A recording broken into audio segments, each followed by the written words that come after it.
Olá, meus queridos! Bom, a astrologia verdadeira, que eu gosto de chamar de astrologia bíblica, é uma predição do trabalho que Yahshua HaMashiach, o Messias de Israel, empreendeu e empreenderá no último dia, para começar a promessa de seu nascimento com a Virgem. Mas vamos falar de cada aspecto. Isso é muito revelador, tá? A gente precisa entender cada parte dessa mensagem celestial. A revelação de Deus, Yahuwah Tsevaot, o Deus dos Hebreus, se dá no Filho, Yahshua HaMashiach, e posteriormente nos Evangelhos, nas cartas de Paulo e no livro do Apocalipse.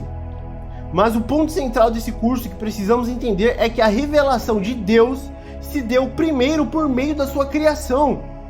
É a revelação natural, e isso alcança todos os homens em todo o mundo por meio da natureza, ao mesmo tempo, mas precisamente nos céus.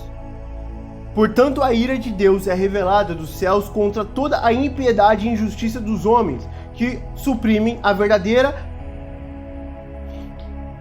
Portanto, a ira de Deus é revelada dos céus contra toda a impiedade e injustiça dos homens, que suprimem a verdade pela injustiça humana, pois o que de Deus se pode conhecer é evidente entre eles, porque o próprio Deus lhes manifestou. Pois desde a criação do mundo, os atributos invisíveis de Deus, seu eterno poder e sua natureza divina têm sido observadas claramente, podendo ser compreendidos por intermédio de tudo que foi criado, de maneira que tais pessoas são indesculpáveis, porquanto, mesmo havendo conhecido a Deus, não glorificaram como Deus, nem lhe renderam graças. Ao contrário, seus pensamentos passaram a ser levianos, imprudentes, e o coração insensato deles tornou-se em trevas. Bom, o principal ponto que quero estabelecer na mente de vocês é o seguinte: é que a glória, o poder e a divindade do Deus de Israel, Yahuwah Tsevaot, e seu filho Yahshua HaMashiach, está muito bem estabelecidos no firmamento dos céus. Quando olhamos para o céu noturno, contemplamos a revelação de Deus, noite pós noite, e assim como dizia Davi, os céus revelam a glória de Yahuwah, o firmamento proclama a obra de suas mãos. Um dia discursa sobre isso ao outro dia, e uma noite compartilha conhecimento com a outra noite. Não há termos, não há palavras, nenhuma voz que dele se ouça. Entretanto, a sua linguagem é transmitida por toda a terra, a sua mensagem até aos confins do mundo. Nos céus, ele armou uma tenda para o sol. Então perceba que aqui Davi está falando que não há linguagem, não há mensagem em voz, né? Não há voz nenhuma, não há som, não há barulho, não há nada. Mas é uma revelação visual, completamente gloriosa, completamente reveladora da glória de Deus. No livro de Apocalipse é declarado um ponto muito importante do Evangelho. Olha que interessante. Ele é eterno. Observei outro anjo que voava por meio dos céus e portava nas mãos o Evangelho eterno para anunciar aos que habitam na terra e toda nação, tribo, língua e povo. Então perceba que é um Evangelho eterno. E se é verdade que o Evangelho é eterno, ele sempre existiu.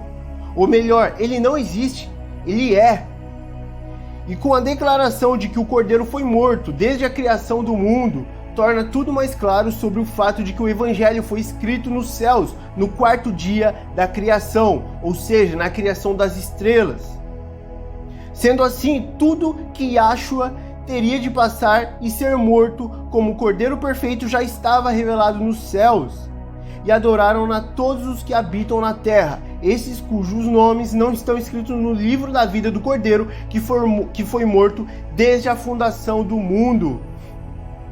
Nos tempos mais antigos, quando não existiam as iluminações artificiais como TV ou rádio, as pessoas tinham o hábito frequentemente de olhar o céu noturno e se familiarizar com as constelações celestes. Inclusive, na cultura judaica, era muito comum dormir no telhado da casa olhando os céus.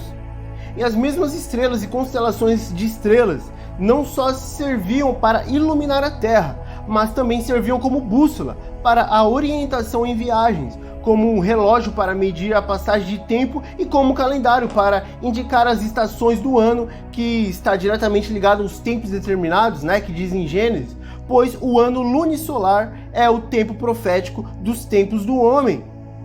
A época de semear, colher e celebrar as festas anuais. Temos que entender isto. As estações são tempos determinados. No hebraico, Moadim.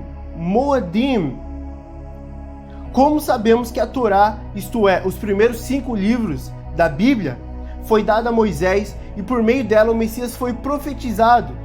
Temos o fato, então, que houve um ponto na história em que a promessa de um Salvador foi estabelecida por meio de escritos e pergaminhos, ou seja, uma revelação escrita.